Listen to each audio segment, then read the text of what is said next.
The transport ship shook hard as it came out of faster than light travel. Lieutenant Maya Collins felt her stomach turn against the metal straps that held her to the wall. She looked through the small window and saw a giant space station floating in the darkness. It looked like a metal monster waiting to swallow her whole. The Vorthek guard next to her made a hissing sound. His face was covered in green scales, and his eyes were yellow like a snake. He smiled at her, showing rows of sharp teeth. "Welcome to the Crucible, human," he said. "You should feel special. Not many weak creatures like you get to die in such a famous place." Maya did not answer him. She had stopped talking 3 days ago. That was when the Vorthek raiders had attacked her patrol ship. She had watched them kill every member of her crew. 12 good people. 12 friends. All of them were gone now, and she was the only one left alive. She knew they had kept her alive on purpose. Humans were new to space. They had only been part of the galactic community for 40 years. In that time, other aliens had decided that humans were weak and boring. They were not strong like the Gorthek. They were not fast like the Sindari. They did not have claws or poison or tough skin. To the rest of the galaxy, humans were nothing special. The Crucible was the most famous fighting arena in all of known space. Champions from thousands of different worlds came here to fight and die while millions of aliens watched and cheered. It was brutal entertainment, and it had been running for hundreds of years. No human had ever fought in the Crucible. Before Maya was about to become the first, they took her off the ship and processed her like she was cargo. Aliens in white coats scanned her body and wrote down numbers about her height, weight, and strength. They stuck a needle behind her ear and injected something that burned as it went in. After that, she could understand all the different alien languages around her. They gave her a number instead of a name. She was now Fighter 7749. They threw her into a holding cell with a dozen other prisoners. The cell was cold and smelled like fear and sweat. The other prisoners were all different species, shapes, and sizes that Maya had never seen before. One of them was huge. He looked like a walking mountain made of gray skin and muscle. 2 large tusks grew from his lower jaw, and his small eyes watched everything carefully. His name was Gorthak, and he had been a famous fighter on his home world before his enemies sold him to the arena. "You are the human," Gorthak said. His voice was deep like thunder. "I have heard stories about your kind. They say you break easily." Maya looked up at him. He was 3 times her size. "They say a lot of things." Gorthak studied her for a long moment. "You do not seem scared." "Being scared will not help me right now." The big alien made a sound that might have been a laugh. "That is a good answer, little human. Maybe you will last longer than I thought." The next morning, the arena master came for her. His name was Vex Solari, and he was a Sindari. The Sindari were tall and thin, with silver skin and large dark eyes. They ran most of the entertainment business in the galaxy, and Vex was one of the richest among them. He walked around Maya slowly, looking at her like she was an interesting bug. "You are smaller than I expected," he said. "The humans in our research files were bigger than you. I am a pilot, not a ground soldier." "That is too bad." The crowds would have liked something more impressive to look at. He stopped in front of her and tilted his head. "But being new and different has its own value. The first human in the Crucible. That alone will bring in viewers. I am not here to put on a show for anyone." Vex Solari smiled, but there was no warmth in it. "You do not understand your situation, Lieutenant Collins. You belong to us now. You will fight when we tell you to fight. You will die when we tell you to die. And if you are very lucky, you might live long enough to earn your freedom." Maya felt her heart beat faster, but she kept her face calm. "How do I earn my freedom?" 100 victories in the grand arena. He paused to let the number sink in. "The current record is 47 victories. That fighter was killed 6 years ago by an acid beast that melted his spine. No one has come close to his record since then. 100 victories. It seemed impossible. Maya had never fought in an arena before. She was trained as a pilot, not a warrior. The odds were against her in every possible way, but something inside her refused to give up. She thought about her crew. She thought about the 12 people who had trusted her to keep them safe. They were dead now, but she was still alive. And as long as she was alive, she would keep fighting. Then I will have to break the record, she said. Vex Solari laughed. It was a high musical sound that made Maya's skin crawl. I like your spirit, human. It will make your death much more entertaining. He left her alone in the cell after that. Maya sat down on the cold floor and closed her eyes. She could hear the distant roar of the crowd in the arena above. Somewhere up there, another fighter was dying for the amusement of millions. Soon, it would be her turn. She did not sleep that night. Instead, she sat in the darkness and made a promise to herself. She would not die in this place. She would not give these aliens the satisfaction of watching her break. She would fight with everything she had, and she would survive. For her crew, for herself, for every human who would come after her. The arena doors would seal behind her soon. She would be alone in there, facing creatures that were stronger, faster, and more dangerous than her in every way. But they did not know what she was capable of. None of them did. Maya Collins was about to show the entire galaxy what a human could do. The training rooms under the arena were dark and cold. Maya spent her first week learning how to survive. Most new fighters were thrown into the arena within hours of arriving at the crucible, but Vex Solari wanted to protect his investment. A human dying in the first 30 seconds would not bring in the viewers he wanted.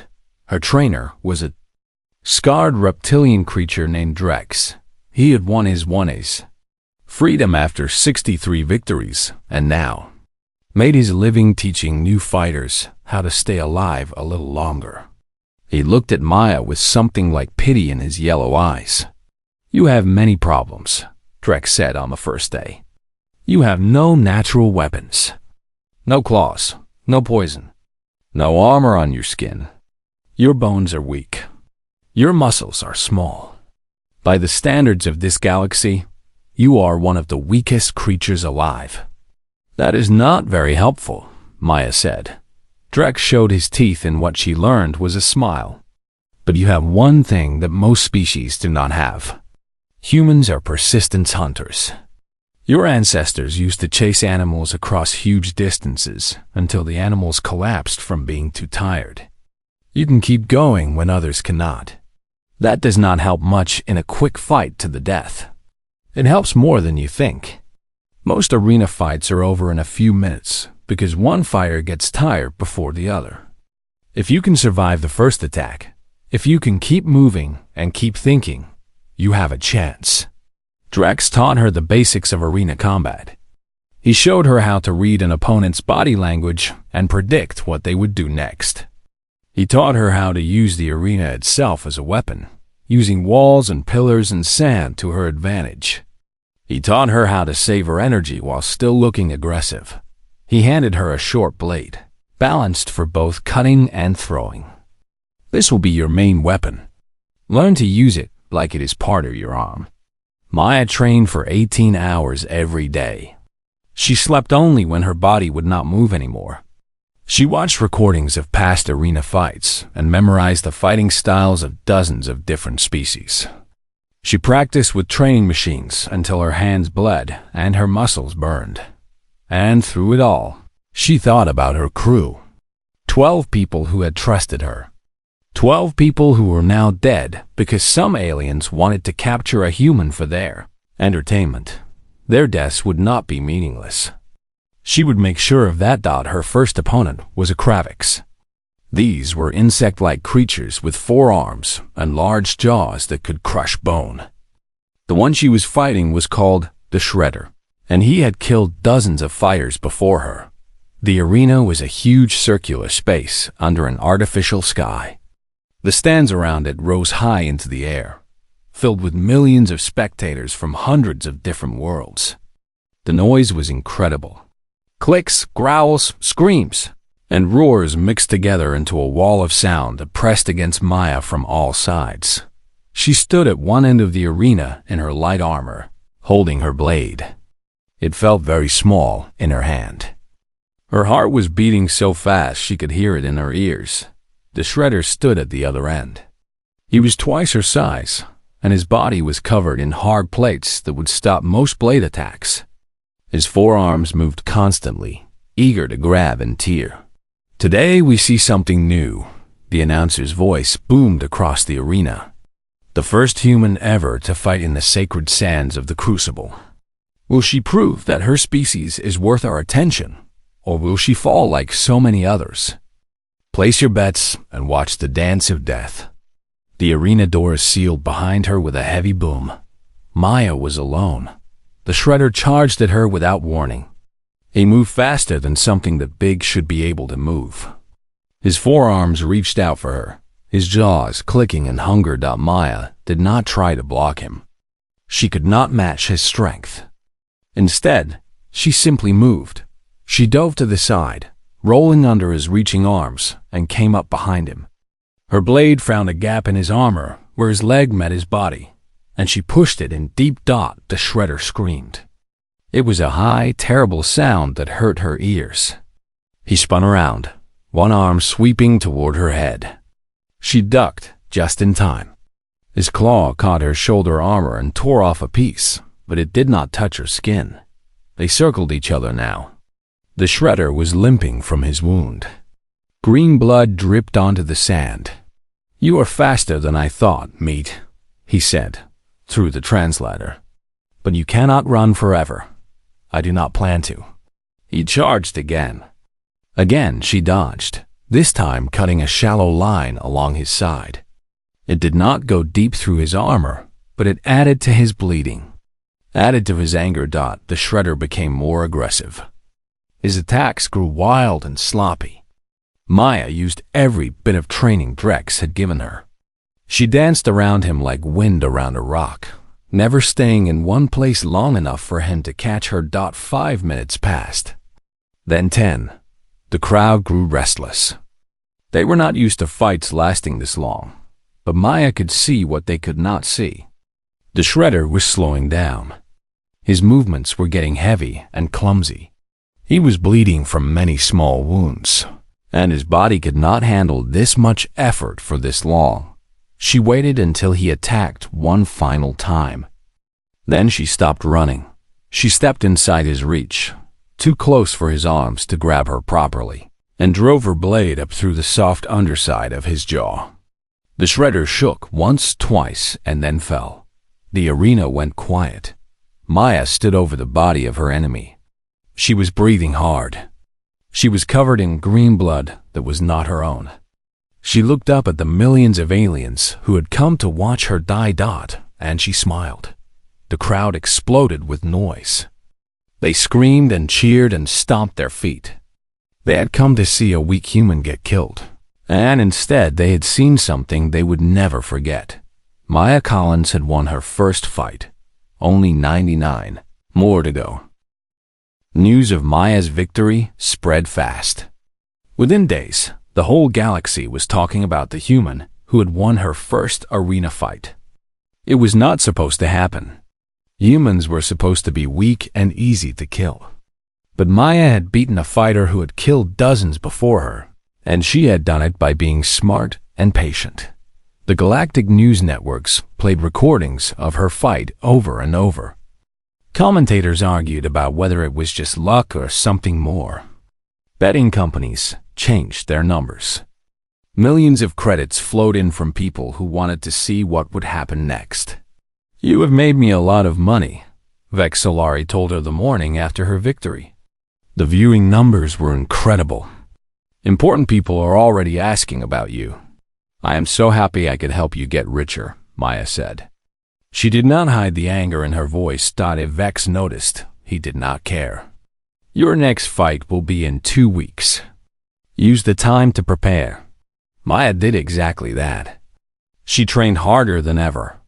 But she also learned everything she could about the Crucible and how it worked. She discovered that there was more than one way to get out of the arena. The standard way was to win 100 fights. But there was also another option. Wealthy aliens could buy fighters they liked and take them away from the arena. Some of these buyers were kind and treated their fighters well. Others were much worse. Maya had no interest in trading one prison for another. She would earn her freedom the hard way. Her second fight was against a Morvanian. These creatures were tall and thin with too many joints in their arms and legs. Their skin made a slimy liquid that could burn through metal. Maya's blade would be useless against something like that. So she changed her plan. The arena had different sections with different surfaces. One section had a metal floor that got very hot from the station's engines below. Maya spent the whole fight leading the Morvanian toward that section. When the creature stepped onto the hot metal, its slimy feet started to burn. While it was screaming in pain, Maya struck. Victory number 2. Her third fight was a team battle. She was paired with Gorthek against 2 Sindari blade dancers. The big alien and the small human looked strange standing together, but they worked well as a team. Gorthek's strength and size drew the attention of their enemies, while Maya's speed found openings to attack. Victory number 3. After that, the fights came faster and faster. Vex Solari wanted to make as much money as possible from her fame, so he scheduled her for matches every few days instead of every few weeks. Maya fought creatures of all kinds. She fought a living crystal being and beat it by hitting the exact same spot over and over until it cracked. She fought a creature made of gas and beat it by using sounds that hurt its strange body. She fought a fighter with metal arms and legs and beat it by being unpredictable when it expected her to follow patterns. By her 20th victory, Maya Collins was the most famous fighter in the Crucible. People called her the human who would not die. They called her the persistence predator. They called her the girl who smiled. She did not smile anymore. The constant fighting was destroying her bit by bit. Her body was covered in scars from opponents who had almost killed her. She had broken 17 bones in the past year, and they had healed badly because the arena doctors did not care about doing good work. She could not sleep without seeing blood and hearing screams, but she kept fighting. She had no choice. One night, Gorthek found her in the train yard. It was very late, and everyone else was asleep. Maya was practicing with her blade, even though her arms ached and her hands were raw. "You work too hard," Gorthek said. He sat down on a bench that groaned under his weight. "I have to? Why?" "You have already done more than any human has ever done. You could stop.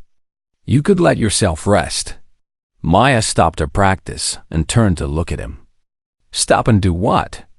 "I am still property. I am still trapped here. The only way out is to keep winning. The way you are going, you will burn out long before you reach 100 victories. I have seen it happen before.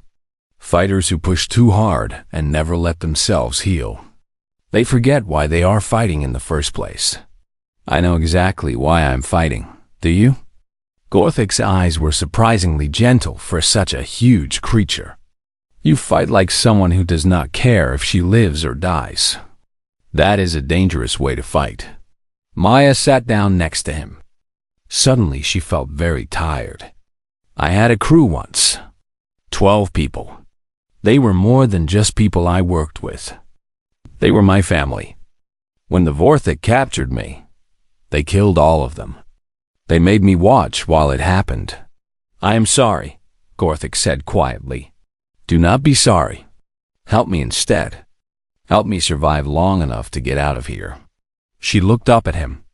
"And then help me make the Vorthik pay for what they did." Gorthik was quiet for a long time. The only sound was the hum of the station around them. "I will help you," he said finally. "But you must promise me something first." "What?" "When you get your revenge, when you make the Vorthik suffer for what they did, promise me you will not let it eat you up inside. Promise me you will find something else to live for after that." Maya thought about her crew. She thought about the home she had left behind. She thought about all the dreams she used to have before this nightmare started. "I promise," she said.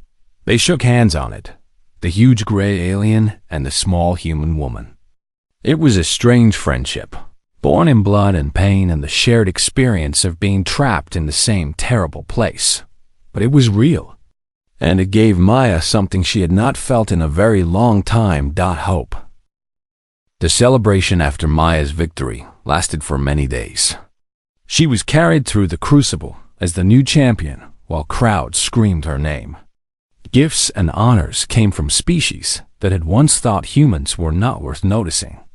Vexillari himself handed her the official documents of freedom, stamped with the ancient seal of the arena. She was free, but freedom felt empty inside her. She had survived. She had proven herself beyond any doubt, but she was still alone. Her crew was still dead. The Vorthik who had taken everything from her were still out there somewhere, raiding ships and capturing innocent people. Gorthik found her in the departure area of the station. She was standing by a large window, staring out at the stars. "You did it," he said, walking up beside her. "You kept your promise. Only half of it." Maya turned to face him. "I promised to find something else to live for. I have not done that yet. What will you do now?" Maya thought about her options. She could go back to Earth and be welcomed as a hero. She could live the rest of her life in comfort and peace. She could disappear into the vastness of space and find some quiet place where nobody knew her name.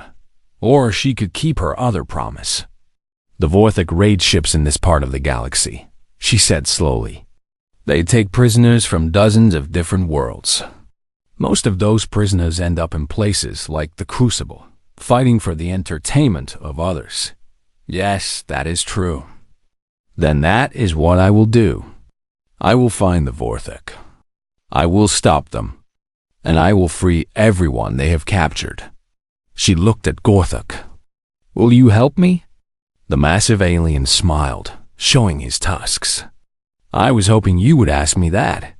Maya used the money she had earned from her victories to buy a small ship. It was not much, but it was fast, and it was hers.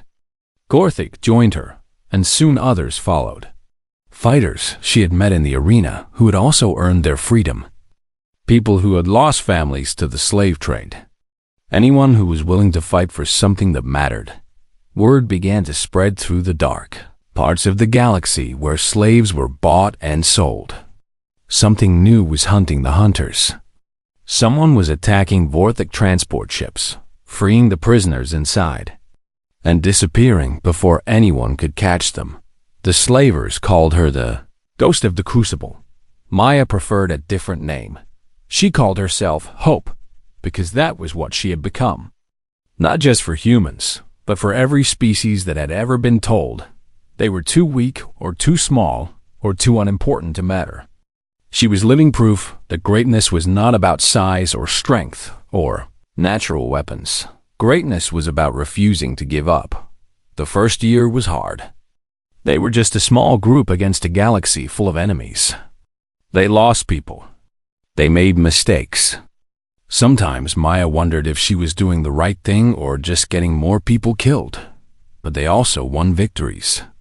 They freed hundreds of prisoners. They destroyed Vorthik bases.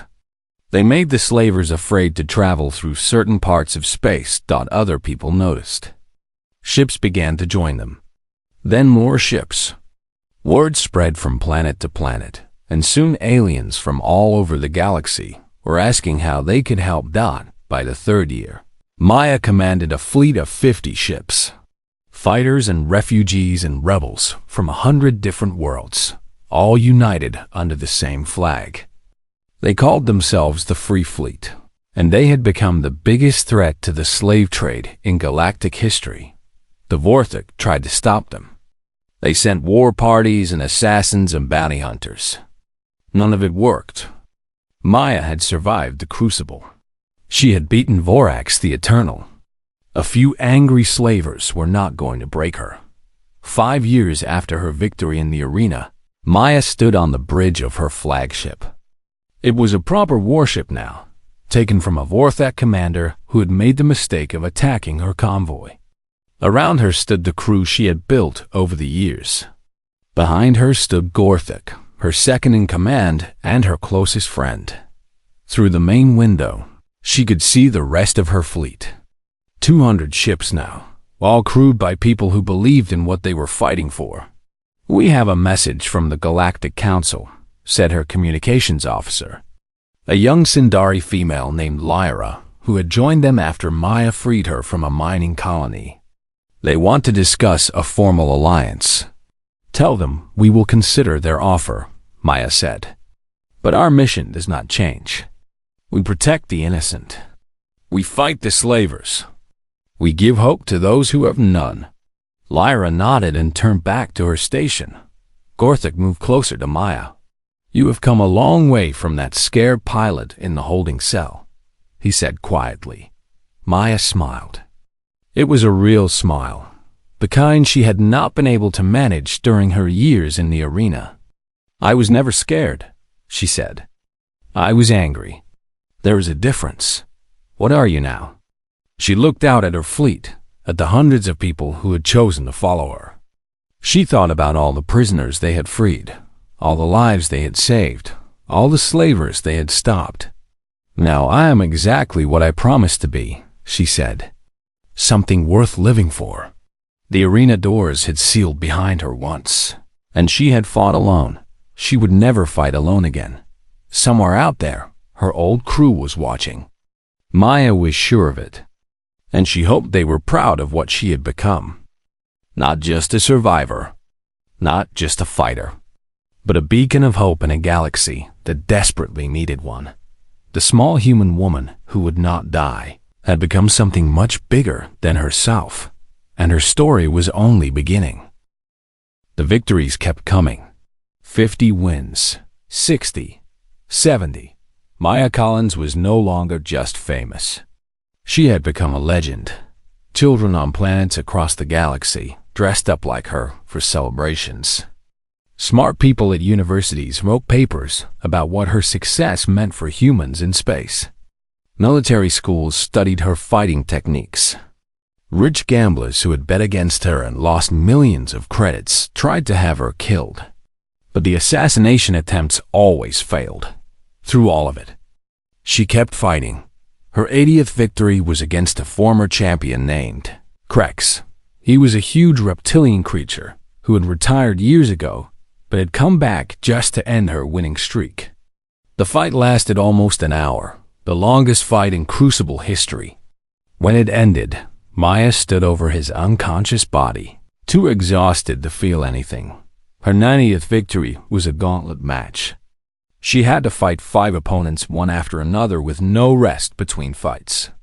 By the end, her body was moving on instinct alone. Her thinking mind had gone somewhere safe while her muscles did what they had learned to do. 90-5 victories. 96. 90-7. Before victory 98. Vexillari visited her cell. "You have done something amazing," he said. For once, there was no mockery in his voice. "In all my years running this arena, I have never seen anything like you. Is that supposed to make me feel good? It is just the truth." He paused. "You know that many powerful people do not want you to reach 100 victories. Gambling bosses, rich aliens who have built their fortunes on the belief that humans are weak. You are proving them wrong, and they do not like it. Good." Vexillari smiled, and for the first time, it looked real. "I thought you would say that, which is why I am giving you a choice for your final 3 fights." Maya sat up, suddenly alert. "What kind of choice?" "The normal path to freedom is 100 separate victories. But there is another way. He held up a small device that showed a glowing image. The Champion's Trial. 3 fights in a single day against 3 opponents who get harder each time. If you survive all 3, your freedom is guaranteed by ancient law. No one can take it away from you. What is the problem with this option? The opponents are not picked randomly. They are chosen specifically to counter your strengths. And the final opponent will be the current Grand Champion of the Crucible. The image changed to show a massive creature. It had a human-like shape, but was covered in scales that looked like metal. Vorax the Eternal. He has been champion for 15 years. No one has ever beaten him. Maya studied the image carefully. Vorax was enormous, easily 3 meters tall, and built like a war machine. His species, the Medallion, were famous for their armor-like skin that almost nothing could pierce. They could also create fields of electromagnetic energy around their bodies. "Why are you offering this to me?" Maya asked. "Because it is good for business. Watching you win 3 more normal fights would bring in viewers. But a Champion's Trial? That would be the most watched event in Crucible history." Vexillari shrugged. "And because I have come to respect you in my own way. You deserve a proper ending, whatever that ending turns out to be." Maya thought about it for a long time. The smart choice was clear. Play it safe. Win her remaining fights one at a time. Earn her freedom through patience and careful planning. But patience had brought her this far, and she was so tired of waiting. "I will take the trial," she said. The day of the Champion's Trial, the Crucible was packed beyond its limits. Ships had traveled from every corner of the galaxy to watch. The news networks had canceled all other shows. Trillions of beings across thousands of worlds held their breath. Maya's first opponent was a shapeling. These creatures could change their bodies to match anything they were fighting. It had been chosen specifically to counter her speed and agility, because it could be just as fast as she was. The fight was brutal. 2 fighters who moved like dancers, each trying to find a weakness in the other. Maya won by noticing that the shapeling had to concentrate hard whenever it changed form. A fake attack, a moment of distraction, and her blade found its heart. Victory 98. Her second opponent was a mindbreaker. These creatures attacked directly through thought. They could reach into your mind and break it from the inside. Maya had no natural defense against such powers, but she had something else. She had spent the past year building walls in her mind. She had filled herself with so much pain and anger and determination that the mindbreaker could not find a way in. It tried to break her mind, and instead got lost in the storm inside her head. Victory 90-9. And then came VORAX. The Grand Champion entered the arena to thundering applause from the crowd. He was even bigger in person than he had looked in the image. He seemed to be made of living metal, and the air around him crackled with electromagnetic energy. "Little human," he said. His voice sounded like metal grinding against metal. "You have done well to come this far. But your journey ends here." Maya held her blade tighter. "We will see about that." Vorax did not rush at her. He did not need to. He simply walked toward her, confident that nothing could hurt him. Electromagnetic fields sparked around his fist like lightning. Maya's first attack bounced off his armor, without leaving a mark. Her second did the same. She ducked under his counterattack, feeling the air burn as his charged fist passed just past her head. They fought for what seemed like forever. Maya hit him dozens of times with no effect, while every successful hit from Vorax sent her flying across the arena. She was bleeding from many wounds. Her ribs were cracked. One arm hung useless at her side, but she did not stop. She could not stop. She thought about her crew, about her promise to Gorthuk, about every alien who had ever looked at a human and seen something weak. And then she saw it. Vorax's electromagnetic field was not always the same strength. It flickered and got weaker for just a tiny moment every time he threw a punch. A small gap in his defense that lasted less than a second. Maya waited. She dodged his attacks, saving what little strength she had left, watching for the pattern. Waiting for her chance. It came. Vorax threw his biggest punch yet, electromagnetic energy blazing around his fist like fire. His field flickered. Maya did not dodge. She stepped into the punch, letting it graze her shoulder, and drove her blade up through the gap between his scales. The blade sank deep into the soft place where his neck met his shoulder. Vorax stumbled. His field collapsed. His eyes went wide with shock. "Impossible," he whispered. "Nothing is impossible," Maya said, and she twisted the blade. Vorax the Eternal fell to the sand. Victory 100.